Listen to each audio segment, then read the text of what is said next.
fishing in Philly for trout. Stay tuned, it's going to be a good one.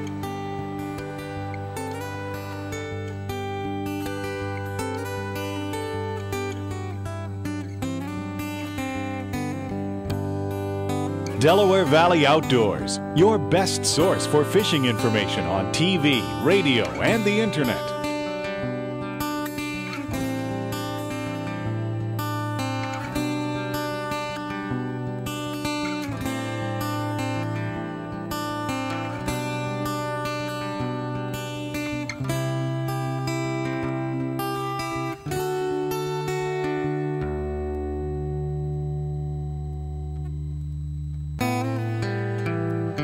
Hi, I'm Bob Murray and welcome to Delaware Valley Outdoors. I'm here with another good fishing buddy, Tom Haney, and Tom has asked me a number of times to come down here. But we're in the, this is the Pennypack Creek. And we're actually, this is part of the park system, the Fairmount That's correct. Park system in Philadelphia. Well, you're within the city limits, which makes it unique for everybody.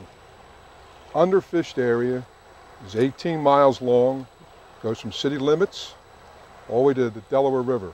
It's just amazing that not that far either way, we have a metropolis. That's exactly what it is. And here we are, we saw deer, there's lots of fish in the water. They put 10,000 trout. They put 10,000, this is probably one of the heaviest stockings.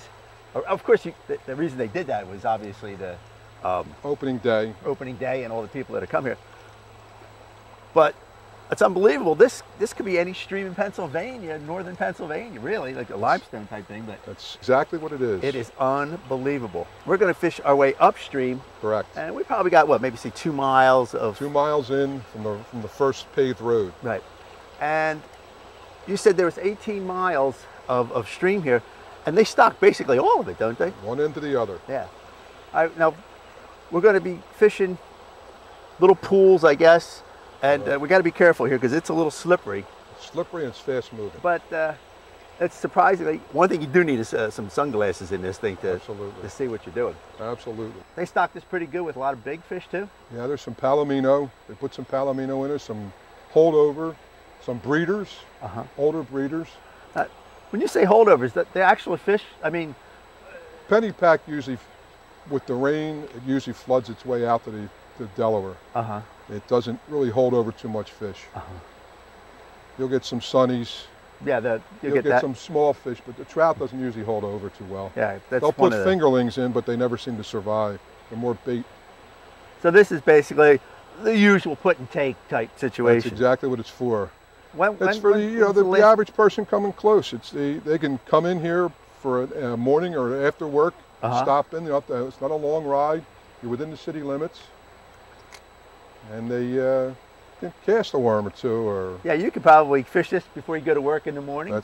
You'll see people all the time come in, fish before, and after dinner you'll see them come back for an hour or two and fish. There's plenty of parking. It's easy to get to. It's accessible. They have bike trails which are paved. You can walk in. It's easy to walk. Yeah, it's easy to walk. When we come into a section of stream that we have here, and again, you basically got to pick it apart, right? Right. How would you approach this kind of pool? Give me some tips as to how to read this and our viewers at home as to what you're really looking for when you come on a pool like this. What it is here is half sand, half rock. It's easier to fish for us, but it's easier for the fish to lay behind the rock and wait for the bait to come to them. So you try to follow the natural curve of the creek and then deliver their food right to them. Right, because they really won't be, well, it's shallow there, but they'll hide behind any of these rifts, right, where a rock in front of them cuts the current, and then they'll just wait and swim out when something flies by it, and that's basically what we're trying to do. Am I correct? Right. You're just trying to deliver it as natural as it is. Something just fell in the water for them, they're going to eat it. Yeah. See, like we're walking into an area now where the sun's just starting to break on it. You'll see the sandy bottom will be real light, but around the rocks will be nice and dark. And that's where you want to put that bait. Right in the dark spot. Right in them dark spots, because that's where they're going to be waiting. And you got to be a little careful in here, because it's rocks, a lot of slippery rocks mixed. It's a little tough walking. Right behind the rock. If we can get the bait in the darker area, there's a good spot. Well, a lot of times, if you got obviously we talked about having polarized sunglasses, but you can actually see on those light spots when you see a dark spot on a light area. That's when you're going to know they're moving on it. Yeah, they're laying right there. You'll notice the trees are laying shade across the creek. Mm-hmm. Even not with a lot of leaves on it, they're still laying. They're still laying shade. They still lay in the shade of the tree. Yeah. Even though the tree doesn't have any leaves on it, there's still a shade spot. You know, while I'm putting my bait on, Tom, let's just talk a little bit about the baits we're using today, right now. Okay. I like to use Nightcrawler. I'm just used to it. It's just my particular preference. And how do you hook it on there? Actually, it's only a half a Nightcrawler. It's not even a full Nightcrawler. And I hook it from the top, make it as natural as I can, so when it floats through the water, it looks like it just fell in. Sometimes I use mealworm. If the sun gets real bright, I'll put a mealworm on it because they'll reflect a little bit of light. Yeah, they are a little lighter color. Yeah. And that's what I'm using is the mealworm here. And I'm just kind of hooking it on and just letting it drift by. You know, it's just amazing how really tranquil and beautiful it is right here. And we are within the city limits of Philadelphia. I mean, you got the brook here, and to be honest with you, it's a warm day on the bank, but out here in the stream, it's nice and cool. It's just a great way. I mean, this is a great way just to relax and come down here, even if you're not fishing. You have the bike trails, you have the walking trails.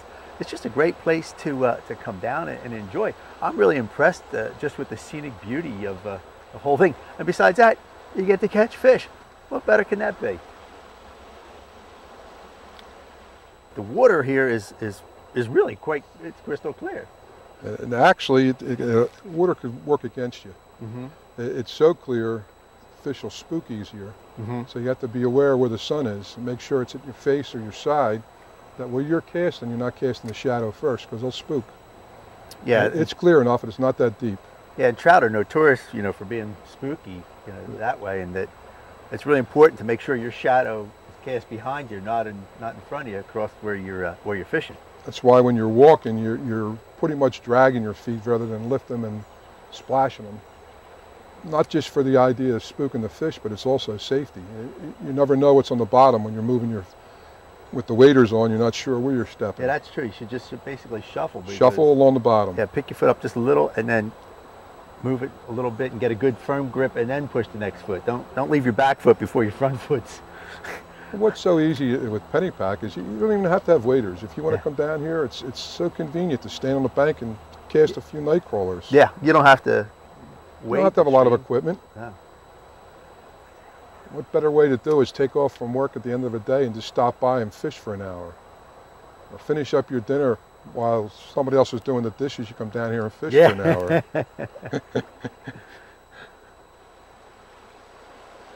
Now we're coming to a real good area right here.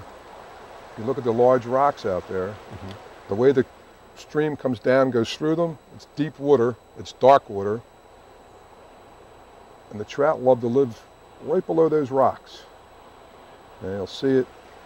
So anything that gives them a current break, they're going to use. Right. Okay, here you go. Tap, tap. There you go. Woo! Right where you told me they were going to be, Tom.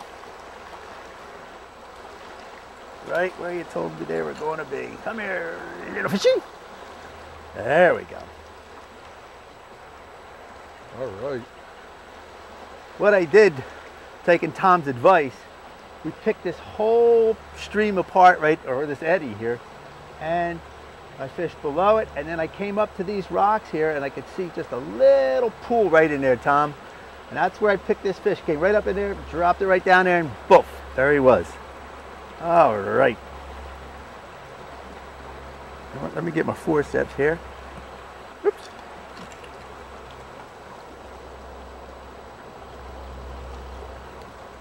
Get that out of there.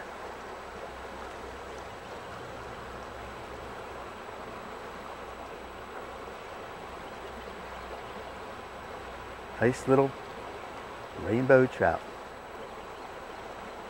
Come here. Come here. I don't want to hold it too much. Oops. Whoop, whoop, whoop, whoop. These are fighting fish. All right.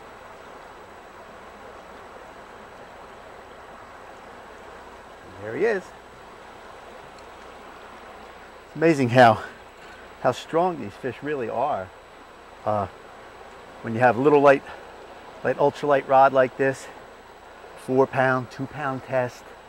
I just have a little tiny hook on there, a little split shot, and I'm putting a mealworm on. And again, I'm just drifting it out there. And you got to actually follow with your rod. That's really important to do that. When I cast out there, I follow it. I don't let the rod stay in one direction. I follow it with the hook. That way you keep in contact with the bait, because if I just kept my rod this way, the line would be going here, and my bite might be down at the end of the thing, and my rod's still up here, so I'm actually bringing the line up. So I want to keep it down, and I just want to move it right through there. So that's a really important part to when you're trout fishing with a little spinning rod. Get it in there and just bring it down. Reel it back in, throw it, and just follow it down. You'll get more hits that way. You got to keep a low profile a lot of times. We talked about the sun being in front of us, so we had the shadows to the back, but you also have to really sometimes get down low, because I see some undercut bank here. I really can't cast like I want to, so I want to get down on my knees. That's why a lot of times, a lot of guys wear the hip waders. I like the full wader, because I can get down on my knees, and even if I have to catch a fish or something like that, I can kneel down. So when I'm casting, I can get on my knees, and I can really get into some spots, and I know a couple more spots up here that I'll probably get on my knees, so I can really pick away at all these little spots. Try it. Here's a prime example of really looking at the shadows in the water. From my vantage point down here, and even when I got down on my knees, a lot of time I can see the trout that are laying in these shadows, and each one of those little shadows all the way up, you can really see a fish right at the end of it. There's one right here. So what you want to do, if you see that fish, cast above it and let it drop right down into that fish. A lot of times you'll see that fish just move up and boom, and hit it. Now here's an interesting thing that I have, and I want to point it out to you. We have a pool above us, and we have a pool below us. And then obviously in the middle here we have a beautiful riff. During the day, the trout will move from the pools, either up or lower, and they'll come into this riff, and they'll stand behind, they'll lay behind this little rock here, little rock there, and they'll just stay here all day long. Why? They have plenty of oxygen, they have moving water, and they have a good place to hide. As night comes, they'll move back up. They'll feed out in these flats out here, and then as soon as they're ready, they come back down here. It's a great spot to look for fish, and if you're fly fishing, again, this is a great spot. You can drift the fly right across all of this and pick out each one of these little holes that might hold big fish for you. So it's something to look for when you're out on a trout stream. If you have a pool above and a pool below, fish that riff in between, because that's a lot of times where the fish are going to hold during the day.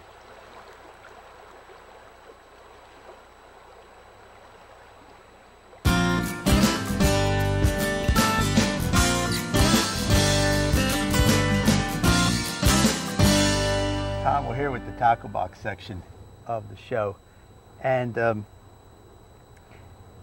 you really travel light when you're stream fishing. I know, mentioning my my big bass boat and stuff like that, I probably have 8-10 rods on the deck. I got it, every rod lock or dry storage is full with lures and stuff like that. But when we come out to a stream, you got to travel light, right? Right. Oh yeah.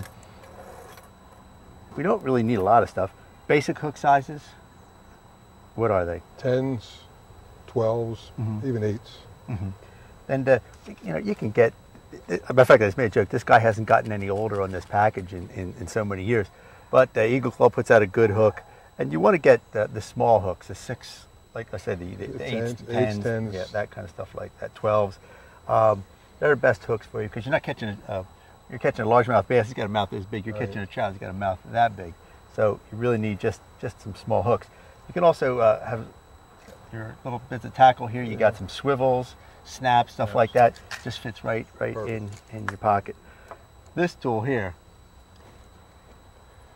you gotta have one of these, the forceps. And you have yours tied onto like a leader. Why is that? So that's when I'll drop in the stream. Been there before.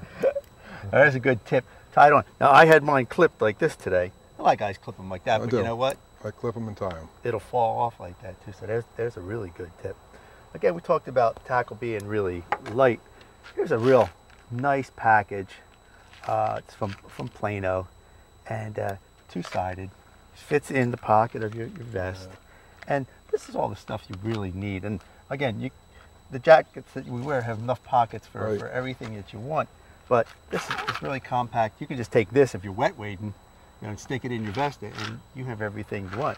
Well, another little trick that I learned is to put some rubber bands around this, because if you take a tumble, this could still pop open and everything's in the stream. This way it's a little double short, and it doesn't take anything to pop it off, and you can just open it up and then pick out your assortment. You got your swivels, 3 different size hooks, some split shot. And on the other side, you got your spinners and like some little rainbow trout plugs and stuff like that. Now, we were bait fishing basically today, but you can use spinners, am I correct? Sure, absolutely.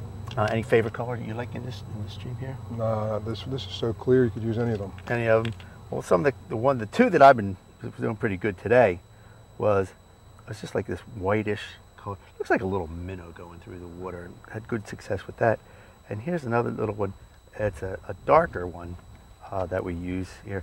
I guess it could look like a little something falling off a tree, something dark going through the water.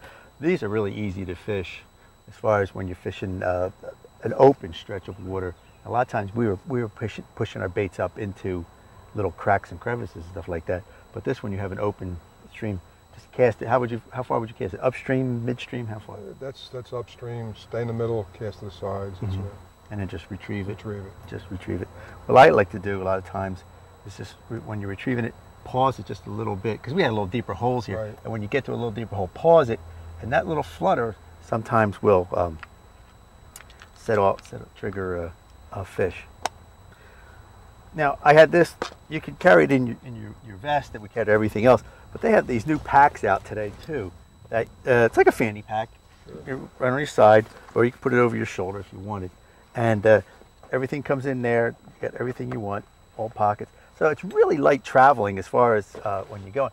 One of the things that you brought up today, and I think it's really important to bring up, is that we walked a good distance down the stream before we fished, and we fished coming back. Why is that? By the end of the day, you'll be so glad you're near your car. That's the reason why. You start out as far as you can walk smiling, and fish your way all the way back so you can smile when you get to the car. Right. I'll tell you what, your fish. That's right. I had heavy waders on, and it's not. You mentioned it when we were fishing. He says it's not that it's hard, but you're always balancing. You're trying to stumbling, that kind of stuff. So it really takes a toll on your legs and your back, as the case may be. So when you're doing on a long stream, you walk back as far as you can, and then fish back to the car. And when you get done, you take off your wet waders, sit in the car, and you're ready. Safety. This is something that you should carry. Now, we were fishing together today, so we had 2 guys that we could help each other, if the case may be. A lot of times, you get out in the afternoon, you want to go by yourself early in the morning before you go to work. You should carry a wading staff. Very important, give you some balance. You can tie it off onto your vest, so it'll just stay there. You don't have to be carrying it, but when you need to prop yourself up, boy, that's the ticket right there. And one of the things we have tied on here is a little thermometer. Find out what that water temperature is, see what temperature is. You might find a little cooler spot. Say, whoa, let's check this out, because that could be it. Again, and it also has markers, so you can say, whoa, it's getting a little deep here now. So when you start pushing that down, you can be careful with that. Rods. The lightest rod, I guess, you can get away with. Ultra light. Ultra light, as the case may be. What pound test are you using? This is 2 pound, and I carry a 4 pound. Okay. Extra reel. An extra spool with you, which is good. Sometimes you get some loops in the line, stuff like that. You just finally give up and end up putting the spool back on. Another spool on.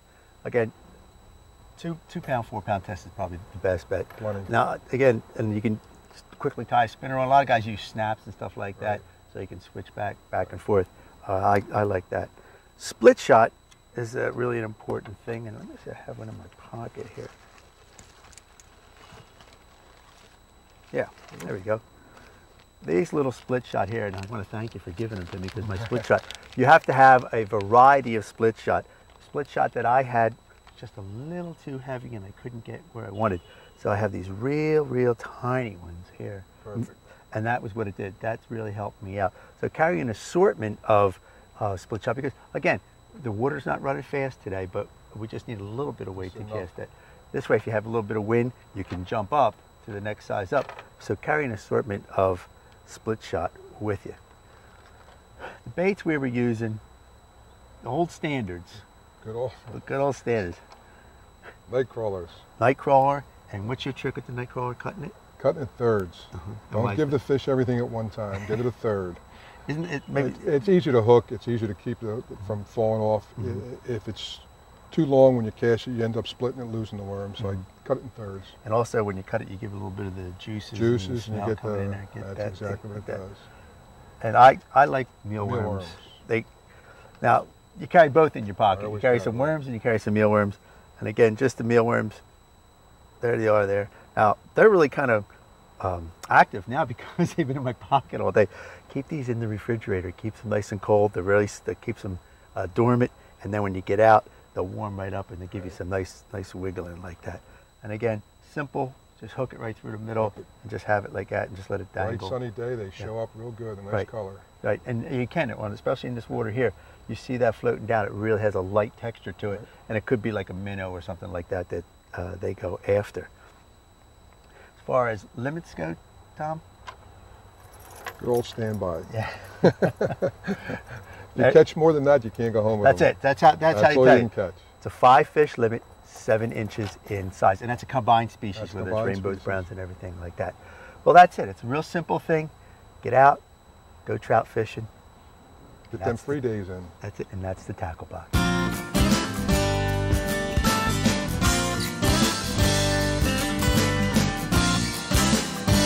Well, Tom, I want to thank you for inviting me down here. Pleasure, Bob. I'm telling you, this is one beautiful spot. You know, you basically have it to yourself, so I have to say, it is a great spot. Come on down here to the Pennypack Creek. Got 18 miles of fishing, a lot of good fish and beautiful scenery. If you want, you can bicycle, you can jog, you can do any kind of thing. Picnic.